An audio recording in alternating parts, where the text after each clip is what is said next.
I Say think hello. if you can, those put on your face so I can see who I'm speaking to. I'm not speaking to a letter. Sorry. Perfect.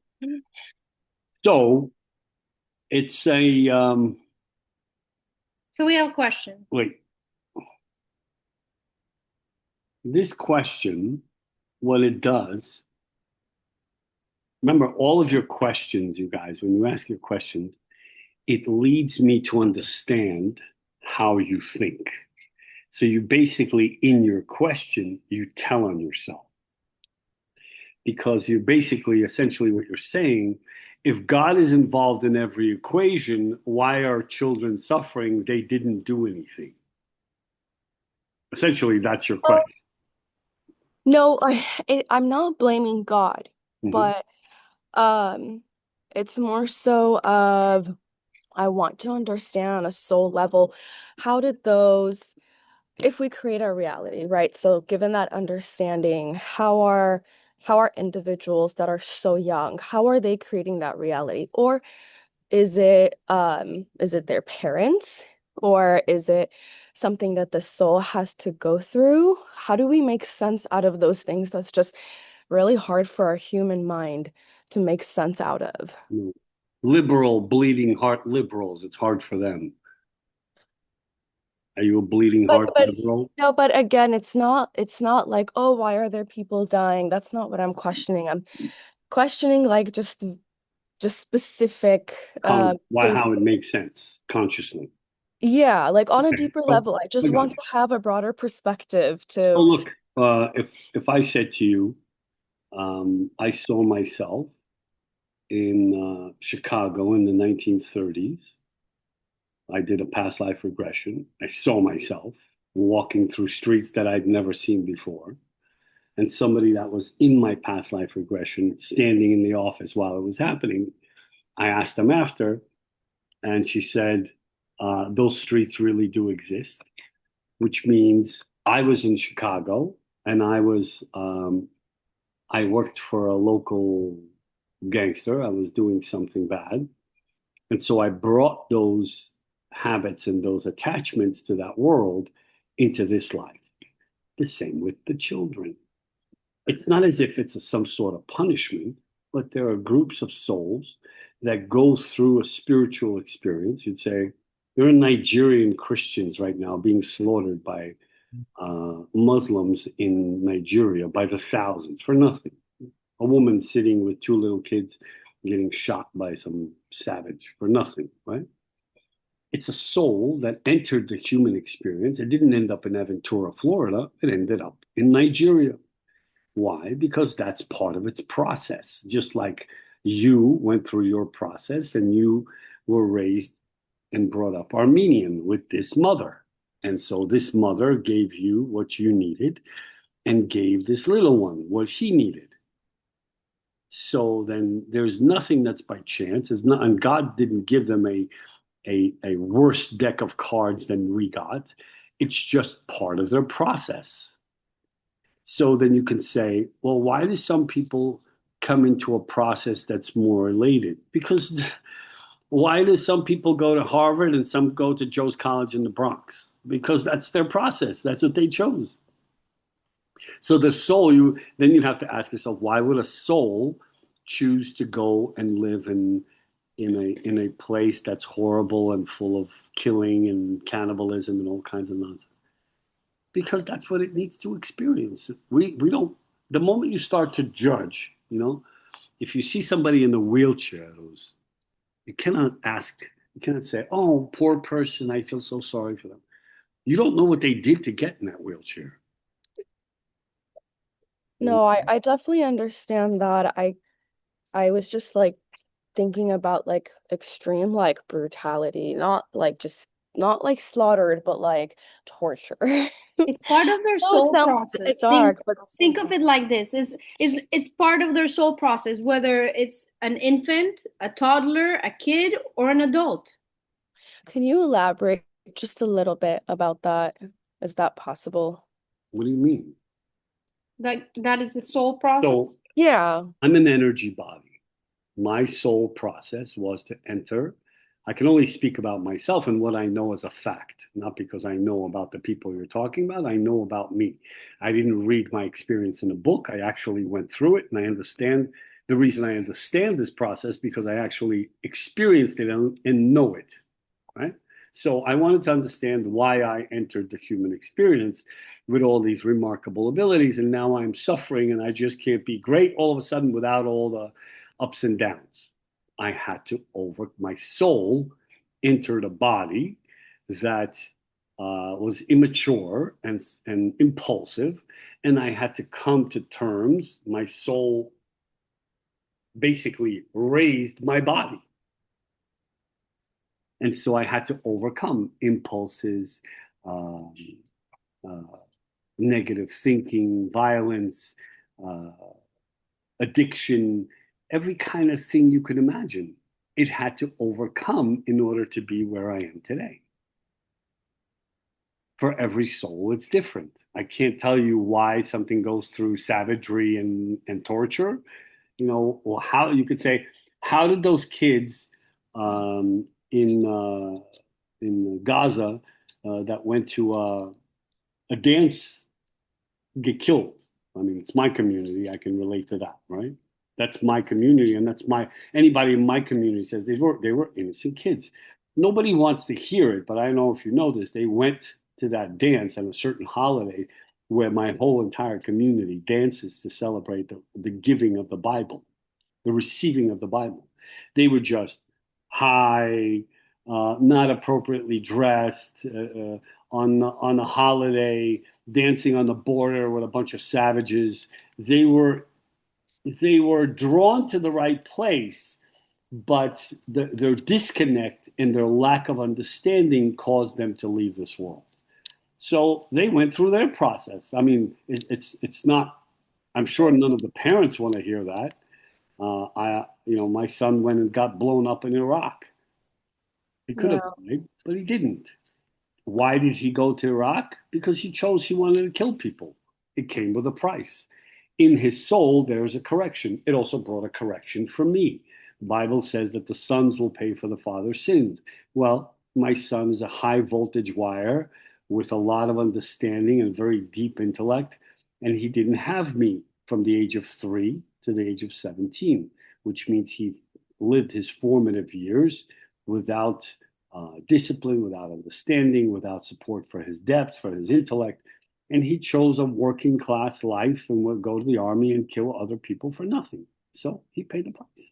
And I paid the price because I literally, it's not as if some guy in the sky punished him for my sins, but I wasn't there to teach him the right way. So I paid the price. My kids got a half a head But it was your and probably process. half a You brain need, you too. needed you needed to learn something through that process that Yes, he went through. absolutely. And so did everybody else who was around him. His Yeah. mother, you, Everybody. who was involved in that situation. I don't know if you remember, I think I mentioned in one of our classes, I did a treatment for my doula's kid. And while I was treating her, she was 6 years old. I was treating her. I saw a memory in the soul of a drowning, Mm-hmm. right? Remember? Yeah, I remember. And when I said it to the parents, the father said, she listens to a CD called Little Ducky. It's an instructional CD on how not to drown, right? Why did she have to come in or a drowning? What you have to think of it that way. Yeah. The process. She came into another reality. She came into the physical experience to learn on how to have a way, to have a relationship with the Creator. So once again, she entered a family that doesn't have a way, but she finds a way. So her soul went through all the. What's up? More questions? Her soul went through the process that it needed to go through, and now she has a way. Okay, I guess to give it a little bit more context, I didn't like originally want to go into the specifics, but if it helps at all, the reason why, I mean, I do think of this from time to time, just this question in general, but a specific case that I had recently learned about, and it happened like 30 years ago or so. But it was like this toddler who had gotten abducted by kids themselves and like brutally tortured and murdered. And I guess as a newish mom, it just just kind of you understand the depth of loss a lot deeper, and of course love as well. And so it just sat heavy with me. So She's traumatized by this story, and she keeps crying, and You she know, keeps, I'm it sorry. affects her so much. So but people to understand. and my second part of the question was also people who commit those acts, what happens in the afterlife? If people who cause not just do bad and good, but I'm talking about those specific instances, what happens to those souls when they pass? I'm just trying to make sense with everything, with So with compassion and justice. let's start with one thing, very important thing. Somebody else's story doesn't have to become yours. And being miserable is an achievement. So you've reached your destination, and I know that you can find a way to be miserable, but we love you anyway. That story has nothing to do with you or your toddler. Number one. Number two is those people had their own process to go through, and you could say, what happened to Hitler or John Gotti? Yeah. Right? Hmm. So when you assume the role of God and you take someone else's life, you sever their process, correct? You stop somebody else's clock, right? So then you become God. Right. Then that means what it means is they sever their connection from the creative flow and they implode because they're no longer receiving, because by taking someone else's life they stop receiving. And so they're once their receiving process stops, they're just living as torsos, as bodies, and they live out their days as bodies. And I don't know if you know this, but a lot of Nazis lived to be in their 90s. To be what? I'm sorry? To be in their 90s. They lived to a very old age. The reason for that is because they realized that no one's coming down. They don't need the morality of the creator, and actually they can cross whatever line they want. This is part of the reason why we started a realized view on the Bible.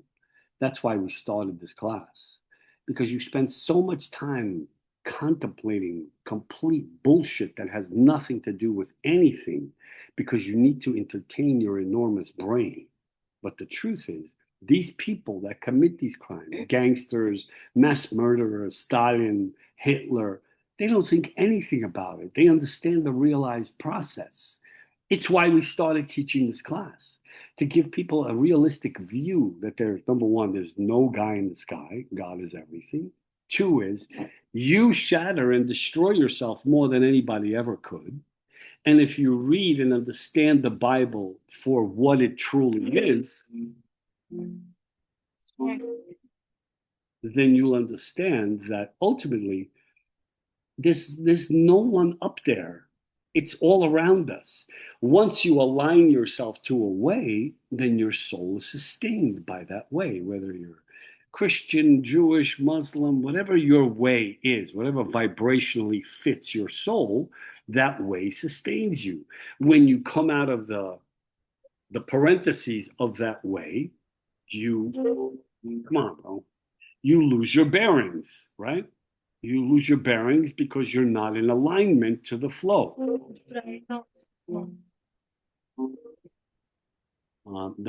Sorry, the phone keeps ringing and ringing in our phone. Can you text them and tell them that Yeah, but I silenced. Are you with me so far? Yeah. So Yeah. you can come up, and we know this. For instance, can we use you as an example? Sure. Yeah. So if you take a Nazi who lived to be 93 in Argentina, he understood ultimately that he doesn't have to, if he doesn't torture himself emotionally, he can live through anything. They don't have a morality.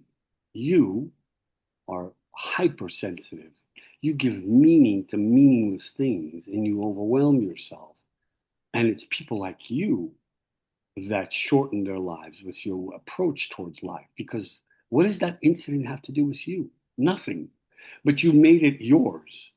And you wonder how consciously correct it is. Those people don't care. They're kids. They took a kid and they tortured it just to see what would happen. It has nothing to do with you. And there's no, is there a God involved? Yeah, because they're souls. So they're playing out their life's process and it affects everyone in the equation.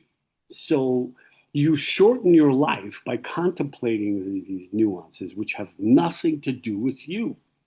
Ultimately, if you understand reality on a conscious level, then you know that everyone goes through exactly what they're supposed to go through. You're always 100% exactly where you're supposed to be. And you should probably focus only on your child, and somebody else's experience doesn't have to become yours unless you make it yours. So by thinking and contemplating these experiences, you're not becoming any more conscious or more intelligent. You become susceptible to having circumstances happen because you engage in imagining, what if it would happen? What would I do? Who cares? What, is it happening to you? You also don't know if these people who commit these crimes, like, I understand that Vlad says they don't even care, but maybe they do and they're completely tortured. Even if they live to 90, 100, maybe they did it in a moment of insanity or because whatever, they had to do it. But perhaps they torture themselves for the rest of their life.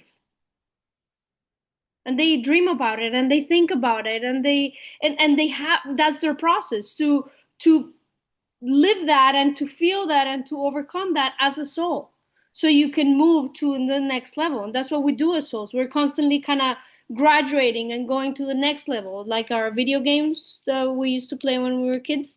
We constantly go to the next level and the next level and the next level, and we learn something new. I would say, in order to avoid these pitfalls and falling into thinking about things as horrible things like this, I would develop a way and choose a path that can sustain your heart and develop a ritual through which you receive energy and your intellect is soothed, so you don't fall into these horrible stories that have nothing to do with you, and entertain them and contemplate them and think about, how could have this happened? It happened, and it's what it is.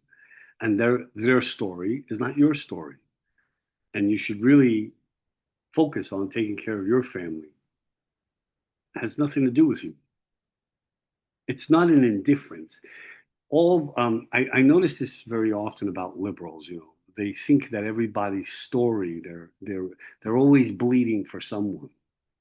It's very difficult to live that way. You can't get ahead. So then they start to make excuses for why they don't get ahead. The world's a terrible place. No, it's not. The world's a great place. If you live within the confines of a ritual life, and your religion sustains you and gives you peace and love and understanding, and you see the world as an expression of the inner you, then you won't encounter these things. Do I? I don't think I see them. I've seen horrible things. So what does that have to do with me? I think it's a matter of control too. If you release that need to control that aspect, truly it has nothing to do with you. But it, because it has nothing to do with you, you have no control over it. So really you're using precious time that you could be using receiving energy and doing other things for your son, your family, yourself, thinking about this that has nothing to do with you. So you release that control of wanting to, well, I wish it would have been different. Yeah, but it wasn't. They needed to go through it. Is it sad? Yes, it's Yeah, sad. we're not But gonna, we got to go to the next step. I hope that was enough, Ruth. I don't want to make this a personal session, so let's go to the next step. And the next step is a portion of the Bible where what happened? You. Of kind course, of two portions in of the Bible where the first one. well we kind of start at the beginning where Abraham is told by God to leave his place, his way, his father's home. And at this point, Abraham is on one side of the world and the rest of the world is on another side of the world, because Abraham just realized that there is a God, but he lived in a completely idolatrous world where everything went.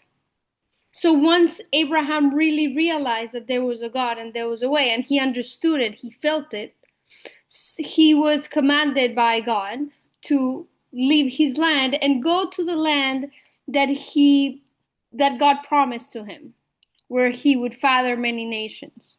So if we look at this in a literal, practical way, we're all living in a delusional, woke society where boys can be girls and girls can be boys, and you can do whatever you want and be whatever you want any day.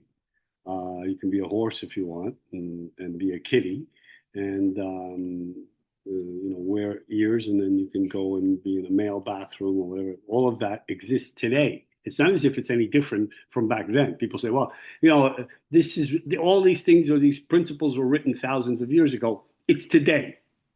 And B, we're all Abraham. We're all being asked to recognize that everything around us doesn't have to consume us, just like Rusan's incident. We don't have to be a part of that reality. And in order for us to not be a part of that reality and be consumed by it, we have to do something different. When God told him to leave his land, it doesn't necessarily mean physically leave something, because wherever you go, you take yourself with you. But you have to leave your old understanding in order to rise up above what's being shown to you. So in today's world, we're constantly, if you look at social media today, that's what provides us with most of our information. Everything is a conflict.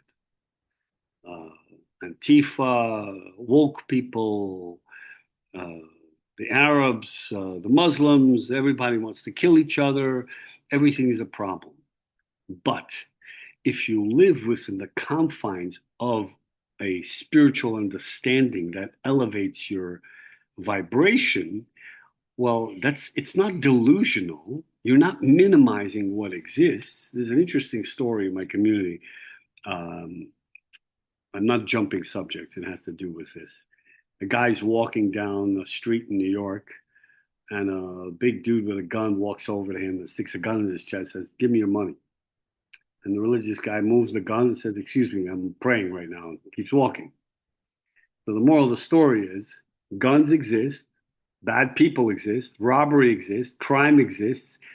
If you live on a higher vibratory state and your awareness is not constantly being sucked into their movie, then you are able to create your own movie. That's the, honestly, somebody had, one of my family members who really is knowledgeable was on here last week and tried to correct me. Oh, it's the feminine side that creates. We started this class for a different reason. We're not teaching anybody the Bible. My goal, my wife and I teach this class, is to help you understand. You get sucked into you're watching somebody else's movie. You get sucked into the movie, and then you live in that movie. No, And we live in a culture, a society of complete influence. We're influenced by everything around right. us. Jerry Epstein used to say, "You're subject to suggestion 100% of the time." Everybody's trying to shove something down your throat. What I'm trying to tell you is, if you can move all those movies to the side, and you have a conscious understanding of what the Bible is intended for, you can live in a reality that really exists simultaneously with all of those realities. Antifa in the woke world really exists. There are liberal lefties who want to make your children, transvestite. They can change their sexuality. If you want to be that, you can. You can live in that world, and you can complain about every feeling you have, and you can feed into every feeling you have. But if you choose a path where you stop listening to someone else's movie and understand the text to be a conscious directional manual, then you can actually become a creator of your own movie. You can move it to the side, and that reality also exists. That's what it's for.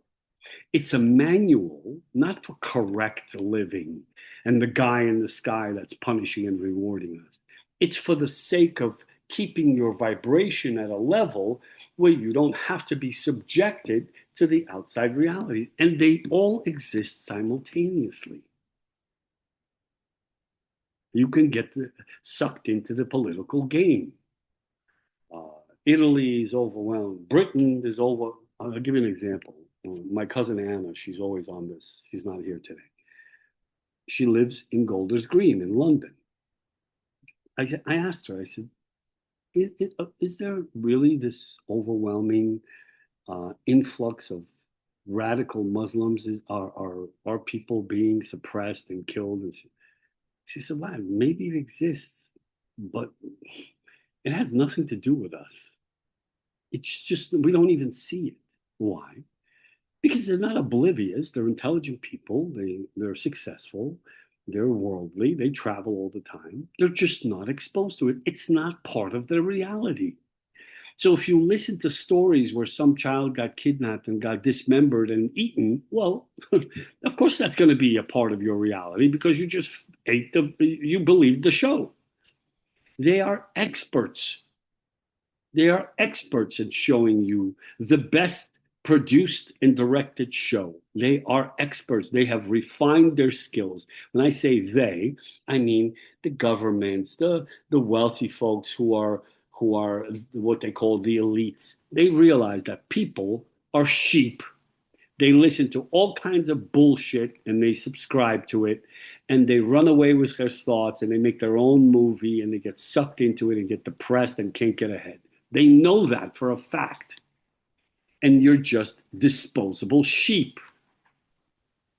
That's it. They know that. That's why you're constantly watching some kind of adversaries coming. You know that, I'll give you a simple example. Azerbaijan, which is the Muslim part of Armenia, we have Armenian friends on our board here. Azerbaijan is part of the Russian Federation. I know for a fact that they sell weapons to Ukraine. Russia is selling weapons to Ukraine. And we're sitting here, Americans, morons, are sitting here rooting for Ukraine. Oh, they're saying we send them money, we should send them more money. What are you talking about? It's all a show. Turkey said that it will not ever do business with Israel. $1 billion in steel. The whole contract was canceled. They sell them rounds. They sell ammunition. Turkey sells ammunition through an Eastern European country to Israel. It's all nonsense. So you can tell me about dismemberment and what the souls of little kids are going through, but you're in the movie. You're in their movie. And the reason for the Bible and the reason we started to teach this class is because every little nuance, every story, like last week's story, when God says to Abraham, leave, go somewhere else. What does that mean, leave? It doesn't mean you take yourself with you if you go to a different state or a different country. Wherever you go, there you are. But if you don't change something, if you don't move on, if you don't take steps forward, nothing is going to change by itself. I don't care what kind of stuff. You can't see, if you can't drive, if you can't resolve your relationship, if you don't like your job, you want to be in a different place. If you don't take personal steps forward, you're going to end up watching somebody else's movie. That's, Hitler said, we don't need the morality of the Jews. We don't need them. That's why he killed 6 million of us. But ultimately, it wasn't the morality. It's that he knew that the text came directly from the source. And he wanted to do away with everything that had that conscious understanding. He said, we don't need it. He redid movies, he redid art. He completely remodeled the way art is looked at. He wanted to remodel everything. He wanted to take the consciousness out of it. Where is he now? 1,000 years for the Third Reich. They don't exist. Why? Because that text, it's yours and mine. It came directly from the creative force. Those boundaries and these stories, they're not fables. They're opportunities to look at reality in a conscious way. What does it mean to leave? Yeah, he wasn't asked to physically leave. He was asked to leave his ways behind, the way he thought, the way he knew, the way he understand, the way he felt, whatever he thought defined him, what everything he knew, he had to leave behind. He had to start over, completely fresh. I tell them our experience this weekend in the roundabout way. We had a plan. All of a sudden, we came up with a plan. We've had a little bit of success, so we decided to make a plan to go away for the weekend to a completely different place, but we didn't make plans based on our observances. The moment we made the plan, I got a call from the people that made things possible for us in our practice, and it partially fell apart. It's not as if the Creator is punishing us. It's a reminder. When you're on a path and you're plugged in and you deviate from your path, you unplug yourself from the flow.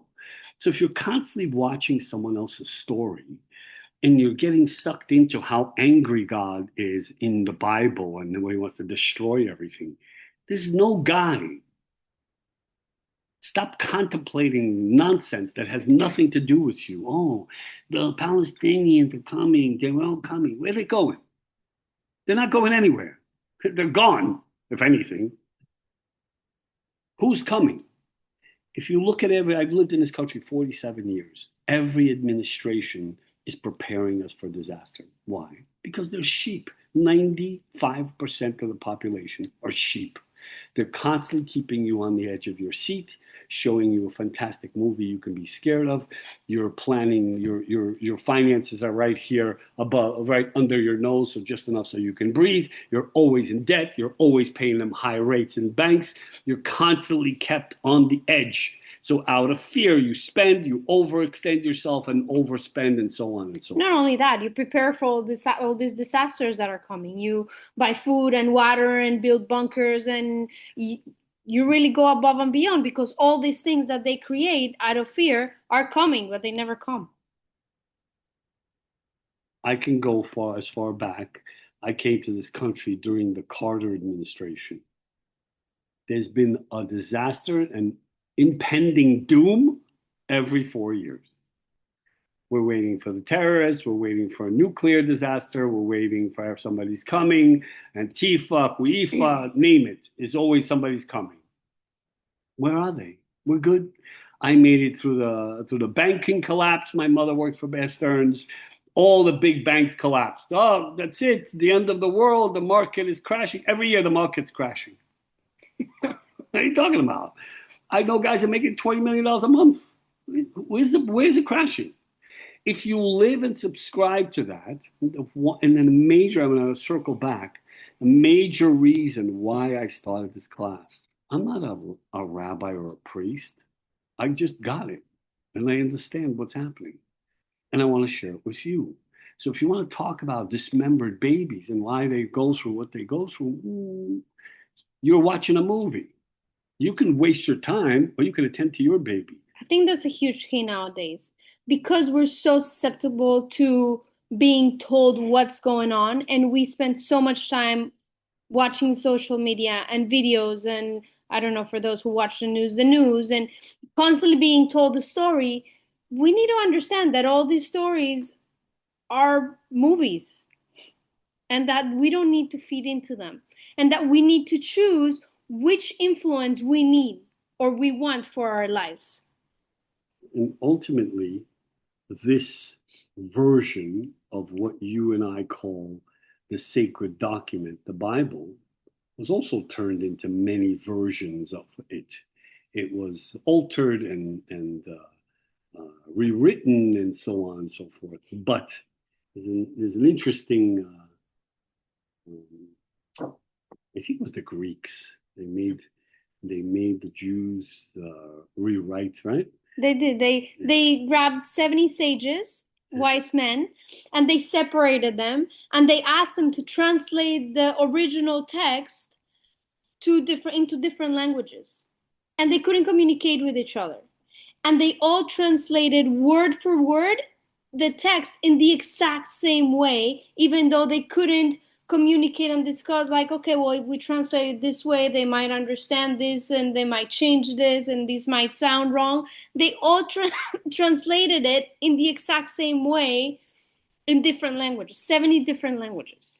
So that means that ultimately, if you stop punching holes in the text, you can actually benefit from it. You have a question? So the next portion was, the idea of the last week's portion was to leave all of your old understanding, all of your attachments, all of your ideas, and all that you think defines you, and to move forward. In order to move forward and be connected and to be able to be effective in creating what you want, you have to decide that the old way doesn't work. If you want to do something different and you want new results, you can't sit around contemplating how you're going to attack your future with your old tool.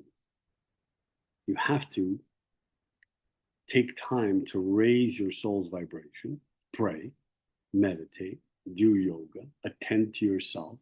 Don't roll out of bed because you have a sense of urgency for your kids or your family. Do it for yourself. Then you have a sense of urgency for yourself and you become important to you. And then you can start to be effective in co-creating what you want. Because now you've stood up for you. You're doing it for you, not anybody else. And you cannot be defined by your relationship with yourself, constantly learning, constantly attending to you. You need love from other people. So if you're disconnected from humanity and you remove yourself, you're not really receiving. And not receiving love from other people, you're really self-sustained. If you're removed, which means you're not giving yourself an opportunity to see others that may or may not call you out on your nonsense. You know, Yogi Bhajan said, if you can't see God in all, you can't see God at all. Right? So then the people you encounter, if you're always by yourself, then nobody's calling you out. So you're not really learning. Whatever you're learning on your books and your spiritual materialism, it's a complete waste of time. All you're doing is accumulating on this knowledge, but it's not assimilating to your heart because there's no interpersonal relationship. It's all you. So you then become self-made, like the people who murder. They become self-made as well. Rosan asked in the beginning, what happens to those people? They disconnect by committing murder. Not killing, committing murder.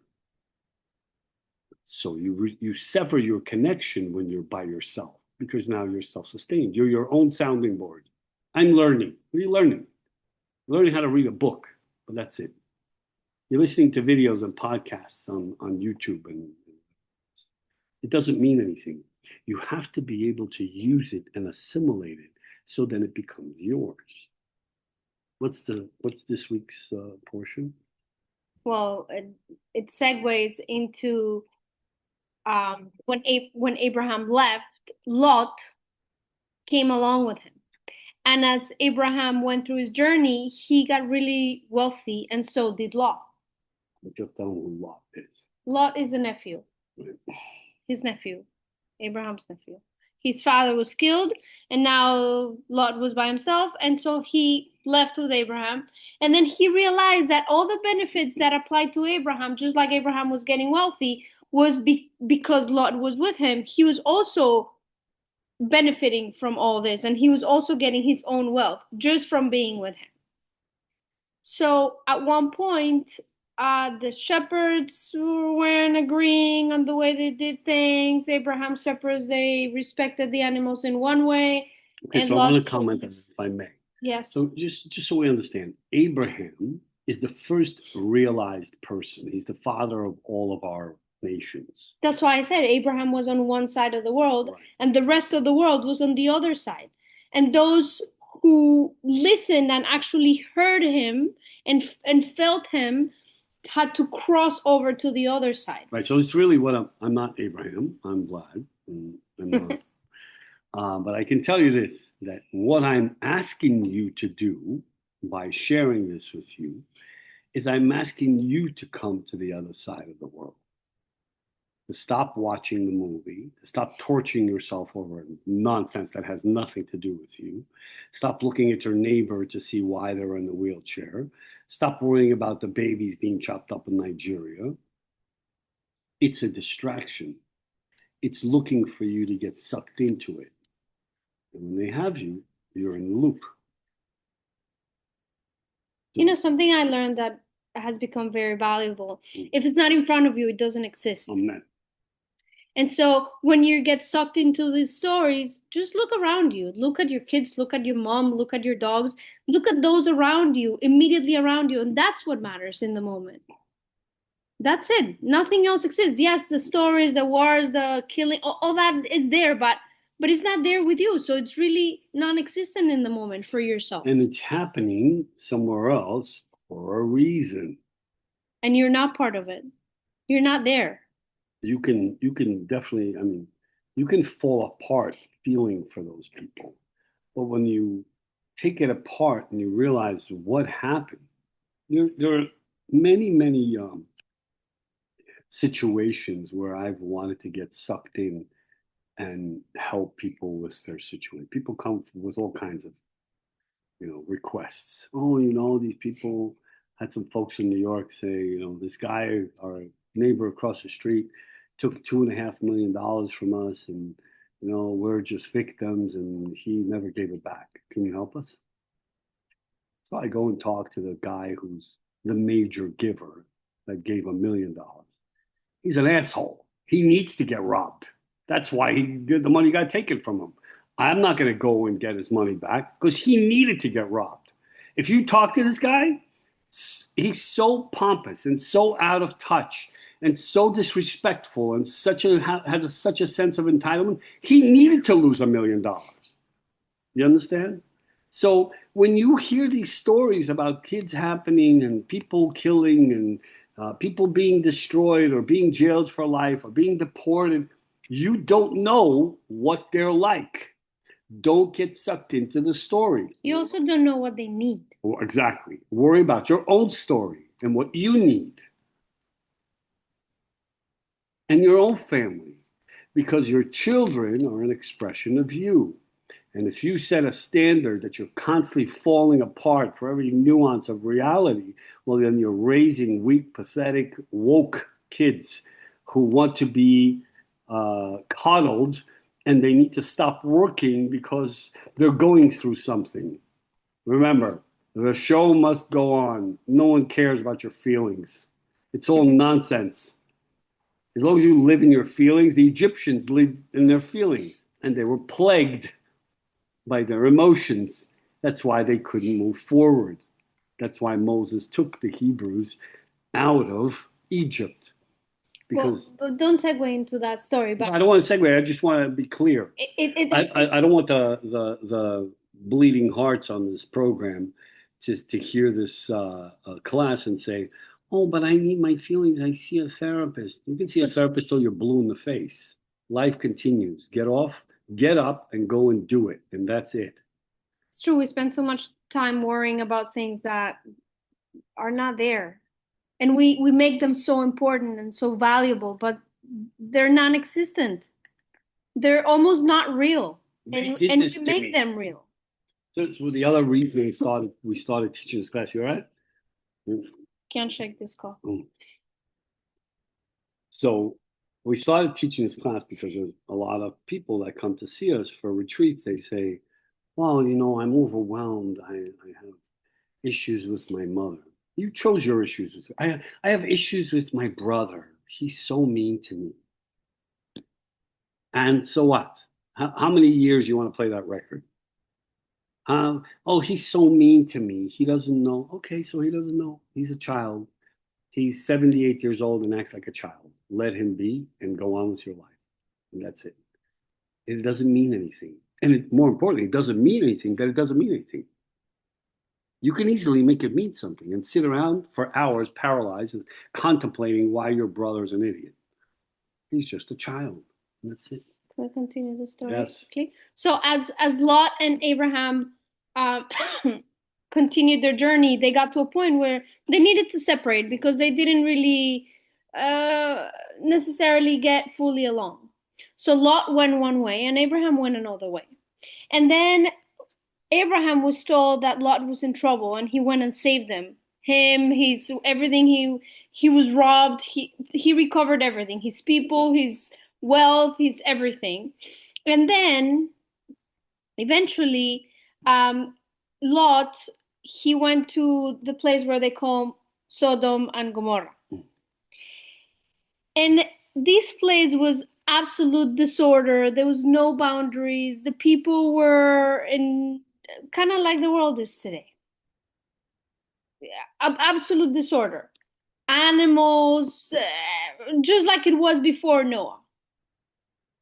So then God tells Abraham that he's gonna destroy this place because it can't be. There's no purity. They go against everything. They're gonna destroy humanity. Oh, wait, so I want to clarify. It's not as if these people were bad. They were fully realized people, Sodom and Gomorrah. They understood the power of deliberate intent. Because they had no boundaries and no morality, they imploded. They weren't in alignment with the creative force, and they were crossing lines that are not consciously correct. And then you would say, well, who keeps the correctness? Who dictates correctness? Well, the creative energetic force has a conscious correctness about its expression, meaning one of the correct things to do is when you get up is to feed your animals because they can't feed themselves. That's a correctness. You have to feed your plants because they can't feed themselves. That's a conscious correctness. And there are many of them. So what Sodom and Gomorrah was an embodiment of is a completely the other side of people who are fully realized, who understood how things work, who totally cross lines because they can. And that's what happens to humanity. You can call San Francisco Sodom and Gomorrah, or I don't know, Los Angeles in our country.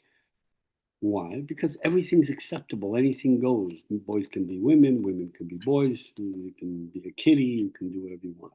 You can do whatever you want because there is no moral conscious code. There is no morality. And so it's not as if Sodom and Gomorrah there was a bolt of lightning sent by the guy in the sky and he destroyed it. No, there were people that understood that in order to be effectively realized, they needed to have a conscious morality. But think about it for a moment. All these people that lived, whether it's LA, San Francisco, or Sodom and Gomorrah, they were realized they could have done it a different way, but they were influenced in the wrong way. Like today. Right. Until Lot actually tried to be righteous and kind, and he tried to bring understanding to them, but nobody would listen to him. And he even tried to go to his family. God said, okay, fine. If there's 10 righteous people, I'll save the place. Lot said, okay, I have a family of 10, so I'll talk to my family. The family wouldn't even listen to him. He would say, let's go, get out of here. So the place is going to implode. I want to comment on this. There are members of my family who are geniuses, and I tell them these things constantly. I say, stop. You're constantly with sad, bad feelings. You go from one sad feeling to the next. You're constantly contemplating some sort of conflict or watching some bullshit movie on Instagram. It doesn't mean anything. You can spend your entire life going from one scene to another, and they refuse to listen. And they clearly know that I know. It's not because I read it somewhere, because I actually went through it. And they acknowledge it that I really know. So it's the same exact story. It's not as if history is repeating itself. We're all Lot and we're all Abraham. There are those of us that say, you know what? I am not interested in any of this nonsense. I'm going to sustain myself and better myself. and I'm going to have a clear sounding board and a conscious life and separate myself from my impulsive behavior, whatever it may be, whether it's addiction, sexuality, whatever your hangups are. I'm going to make a conscious choice to be sustained, and I'm going to see the God in myself in other people. And that's how I will learn. I'm not just going to go sit on a mountain and separate myself and be in some dungeon and think that I'm moving ahead. That's never going to happen. So once you can separate, we're all Lot.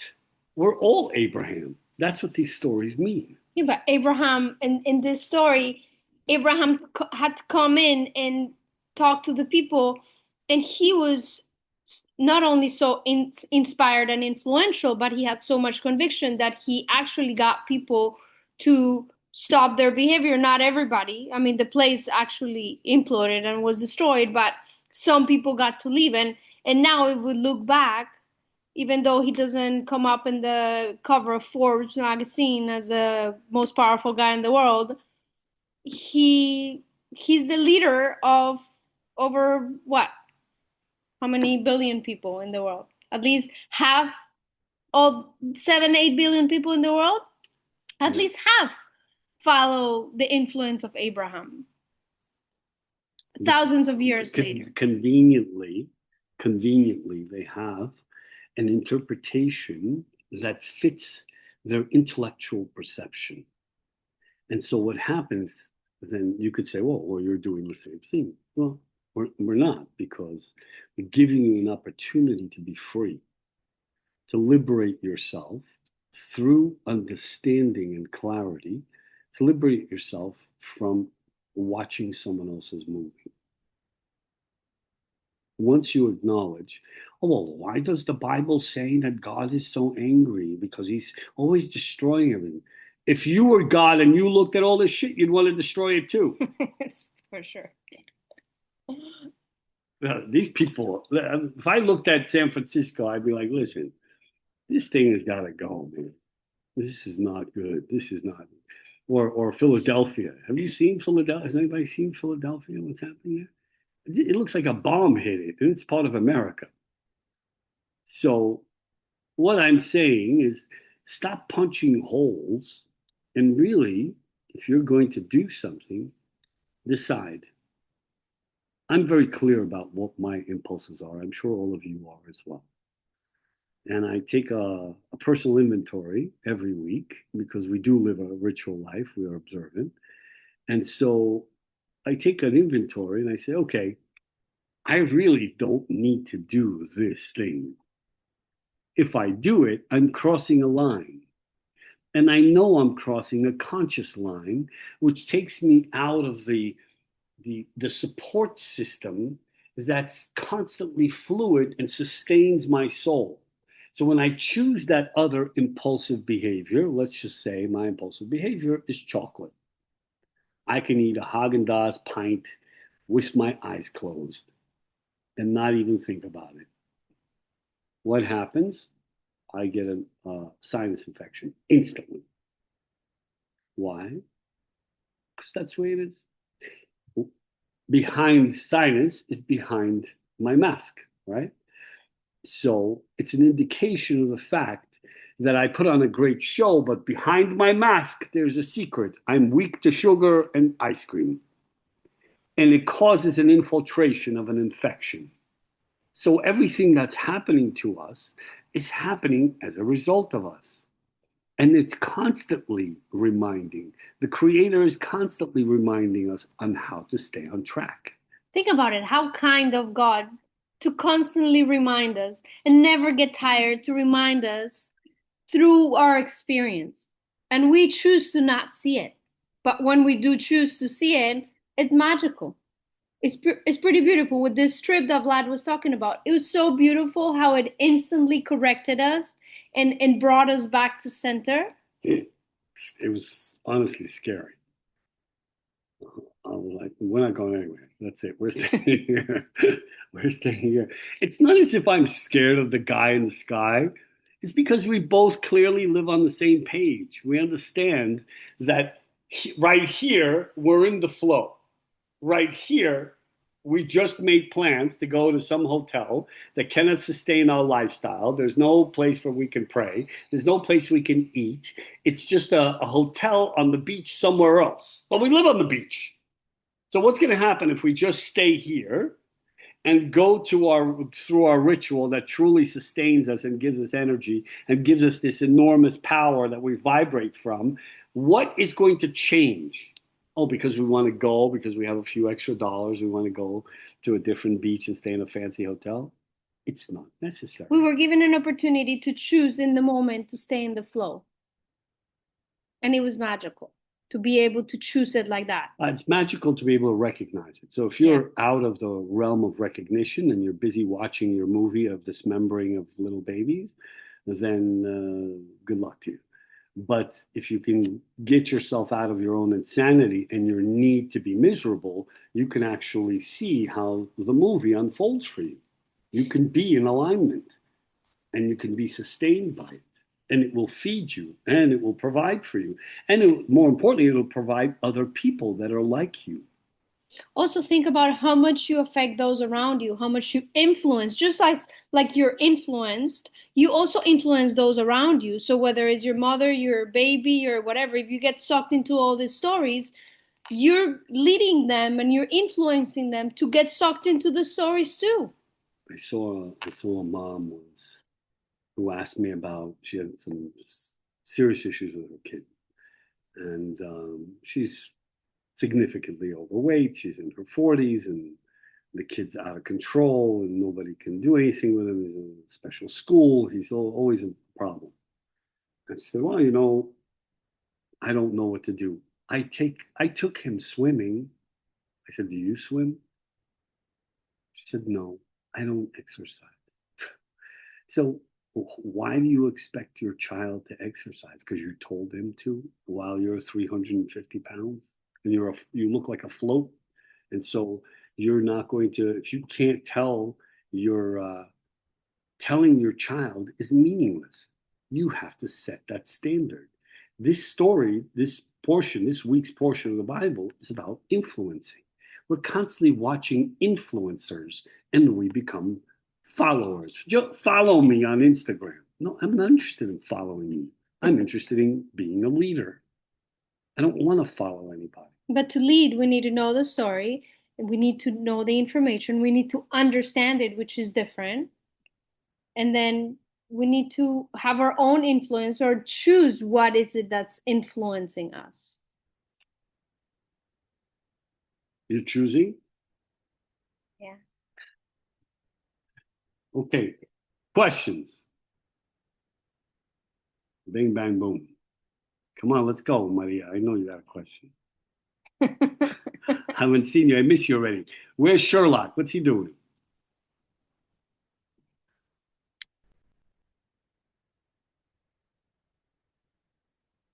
No questions? That's it? Everybody's probably crying in their tissue. I offended half the audience. Rusan, come back so I can see you and your beautiful child. That's it? Hi. Oh, he's eating. Hi, Bubba. This is Theo. He's like my Theo. Best name in the world. And Maria has a Theo, just so you know. You see Maria on the screen? She has a Theo too. He's a Bubba too. He's a sweet boy. Okay, Nell, you got a question? That's why you took yourself off mute? I think so. Now let's go. Okay. Well, I'm gonna punch a hole, so get ready for Punch it. whatever hole you want. I like holes. Oh my God. Okay, so if we believe that, God's only goal is to create, then how do we explain we were talking about he destroyed this, he destroyed that. How do we explain the destruction under the name of God, or just what he chooses to do if we claim that his only goal is to create? Okay, so let's go with, can we take you as a personal example? Yes. And you're okay with me saying whatever I know? Yes. Melly's is probably one of five of my favorite people in the world. She's, I don't know, 25 years old. 29. I just Oh, turned Jesus. 29. Oh my I God. What the hell know. happened, bro? Oh my God. Anyway, she's an extremely exceptional person. I'm not giving disclaimers, but I want you to understand. When you were in your darkness, without being specific, God wasn't destroying you. You were destroying yourself. Then when you found your path and you became independent and stopped retelling your bullshit story about your liberal nonsense that you were feeding into and living on that side of the world, you came to your senses, you saw what it's like to support yourself and provide for yourself. You became a responsible human being, and now you are going to be a wellness practitioner, dude. What? Did God do that to you? No, you did it to yourself. And when you chose to do it, how incredible that everything, I wish I can tell what everything is that was provided for you in order for you to go to acupuncture school and become extraordinary, because that's what you are. So who chose that? God chose that for you? You chose it. And he wasn't punishing you. You were sitting home and doing nothing with your life. And then you chose to do something. And when you chose to do something, everything unfolded for you. So where's the issue?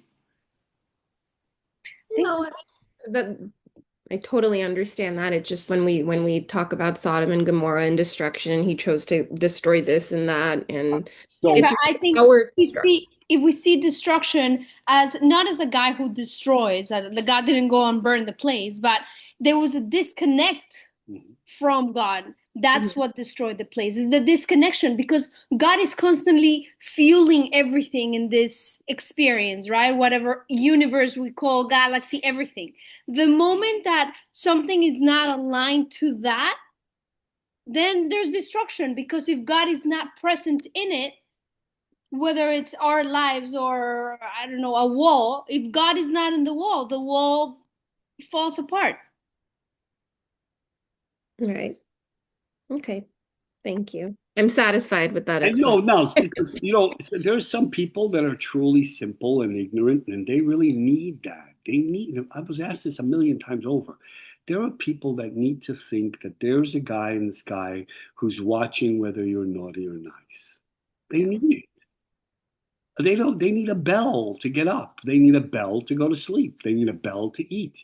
That's how. That's why do you think our country is turning socialist? Because they're soulless, aimless people with no sense of urgency for themselves, no God, and so they like socialism. They want to be told what to do. They need to go somewhere. They need to be constantly helped. That's how socialism develops. It's godless. And that's what's happening here. Yeah, Sarah. So could we see it as if Nelly's saying like God destroying this or that? Could destruction could also be seen as a form of creation, right? Because if God is choosing to destroy something or something is destroyed, that means something different is being created. So then it's also a form of creation. It's part of creation. So the what is darkness is the absence of light. Hmm. So then yes, you can say that when something is destroyed, something new develops from it. Hmm. But in this instance, everybody's hung up on the fact when they read the Bible, or what the Christian world calls the Old Testament, they say, well, God is so angry, it's always destroying something. No, dude. It's it's self-destruction. I can tell you from personal experience. We just went through it. It was scary as hell to recognize it and to see it in the moment. It's incredible to see it, but at the same time, it's scary because all of a sudden I saw myself and the people that I'm actually telling to do something that I'm not doing. I'm about to change something in my life in order to achieve absolutely nothing, and I'm telling them to do otherwise. I saw myself. It was shown to me in the moment. You understand? So if you're always willing to see it and how it's speaking to you, you never consider it that as if it's some entity in the sky that's punishing and rewarding. But it's you who does it to you. You take yourself out of alignment, and some people need it like that. They need a whip cracker. They need somebody to be on them constantly so they keep moving. They need to constantly cower and look up with one eye to make sure that they're doing the correct thing. They don't have a morality. Some folks just don't come with it. If you tell, my daughter Nora is very talented and she's really beautiful. She's a Dunsky. If I don't tell her, if I don't say, dude, no, this is not okay, she'll go and take it. She'll go and take all these. I have 3 bags of chocolates for the kids that come from the neighborhood for Halloween. We don't celebrate Halloween, but the other kids in the neighborhood do. She'll eat the entire bowl until, no. She doesn't have the morality. She doesn't know. Sugar, it's candy. What do you mean? Tastes good. It tastes good. Okay. So people are children. They need to be told. I tell my wife all the time, don't get mad. They're just kids. You know what's funny? Mother Teresa, you know the story? It's a very interesting story I heard many years ago. A New York Times correspondent went to see Mother Teresa in Calcutta, India. And she walked into this little tin hut, and there were East Indian people with all their jewelry, and they were posing her. She's a little thing, so they were moving her to pose for pictures and this and that. And finally they left, and the New York Times correspondent says, "Mother, why do you let them do this?" And she said, "They're just children." It's a fact. Everybody needs direction. That's why, guys that have big companies and they call here and they say, "I don't know what to do. I'm constantly putting out fires." You're full of shit. You're not putting out fires. You just want to seem important. It's an opportunity to give people direction. If you're put in that position, it's your opportunity not to look at them as adversaries and things to overcome. It's an opportunity to give people direction and to practice how to do it. The same with kids, the same with parents, the same with everyone. If you stop looking at it as a challenge, you'll see that you constantly become a channel of information to give people direction. That's all anybody wants. Anybody else? But you got to choose where you take your direction from nowadays. I think Sure. that's the main takeaway from these stories. Choose where your direction comes from, because Instagram is not the best source. Nelly, as long as it's Kamala Harris, we're good. Wait, what? You can take direction from Kamala Harris. She's good. I'm not interested, but thank you. You're welcome. Okay, who else? Anybody? Leah has a question to me. How do we, what? How do we not bog ourselves down giving direction to others? If they don't ask you, don't offer. Simple. If you're not asked for direction, don't offer. It's called unsolicited advice. It's actually an imposition. It's against the Bible. It's an imposition to give direction unless you're asked. It says, a lot of my community considers Noah that he was irresponsible and drunk. He knew the flood was coming. They say a lot of my community says Noah was completely irresponsible. He got drunk and he could have warned people, and he didn't. He didn't do enough, because morality came as a result of the renewal from the flood. So nobody knew it was going to be a renewal. He knew. Right? It brought renewal. It brought a new view of reality. It brought a new consciousness. The 7 Noahide laws brought consciousness and understanding to humanity. You needed to get completely rid of the old to be able to have the new. Right. Otherwise, the old would contaminate the new. Right. So he was considered to be irresponsible. But my view is he wasn't irresponsible. If somebody doesn't ask me for advice, I don't say a goddamn word. Why? Because I don't want the repercussion of imposing. I'm not interested. I'm not indifferent towards your lives. Most of you on here are very important to me, to us, and we all have a relationship. There's no one here that we don't have a relationship with. But if you don't ask, it's not my place to call you, other than Nelly Chermakian when she's going in a different direction. I call her and say, "May I ask you what you're doing?" And she'll say, well, but I never impose. I never say, I know what you're doing. I know how you're not on the straight line. So it's basically, to answer your question, Leah, it's not our job, unless it's your child, to give other people direction, unless they ask you. And if they ask you, you have to always give them a solution and make sure that they're not dependent on you, because then you become God. And we're not God.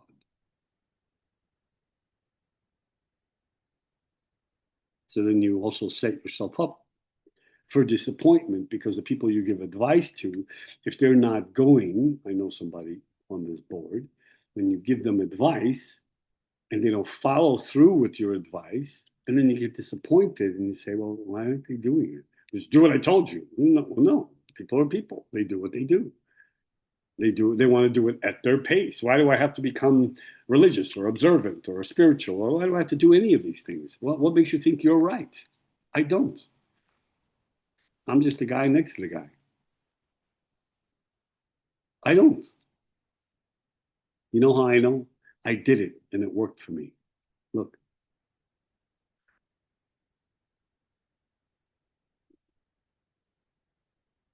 That's my story. I'm sticking to it. All right, we're good? Nobody else? Going once? Going twice? Sold. Have a beautiful week, everybody. Thank you. Thank you. Thank you. Bye. Bye. Thank Hey. you. Bye. Bye. Bye, Shio.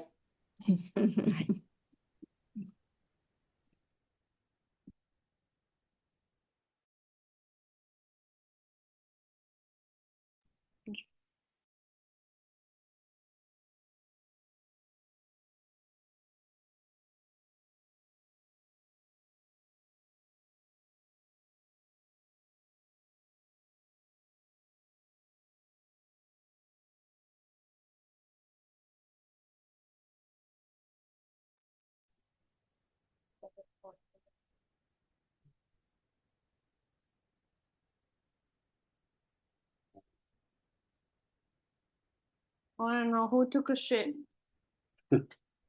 Because I had to smell it. I couldn't concentrate. I know it was you. Think I don't know.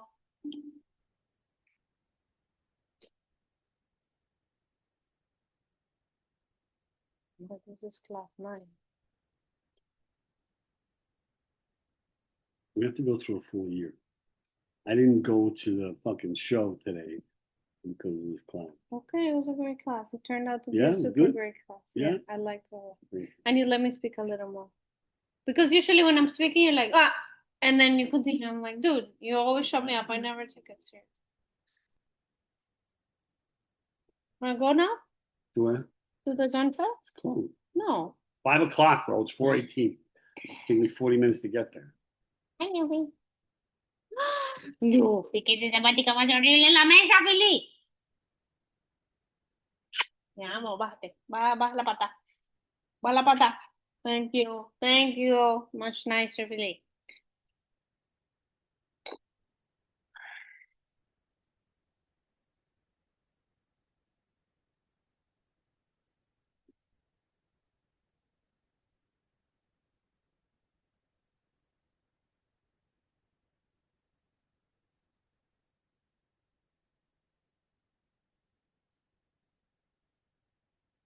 Do you want me to expand on this more? You want me to read it to you? Yeah.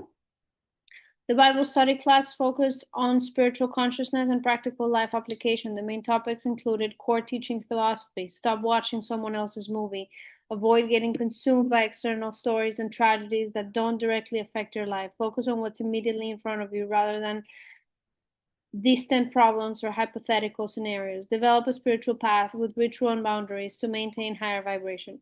Biblical discussions. Abraham's journey represents leaving old understanding and attachments to move forward spiritually, not necessarily physical relocation, but abandoning old ways of thinking. Lot's story shows the between conscious living, Abraham's path, versus getting pulled into societal chaos, Sodom and Gomorrah.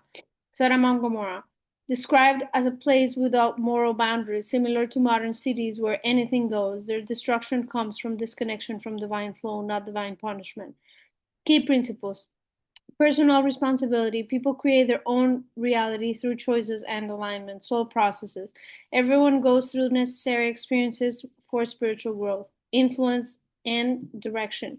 Only give advice when asked. Focus on being a positive influence rather than trying to control others. Practical spirituality. Use biblical text as a conscious directional manual rather than literal historical accounts. The class emphasized developing personal spiritual practice to stay aligned with the creative force while avoiding getting emotionally consumed by external chaos or other people's stories.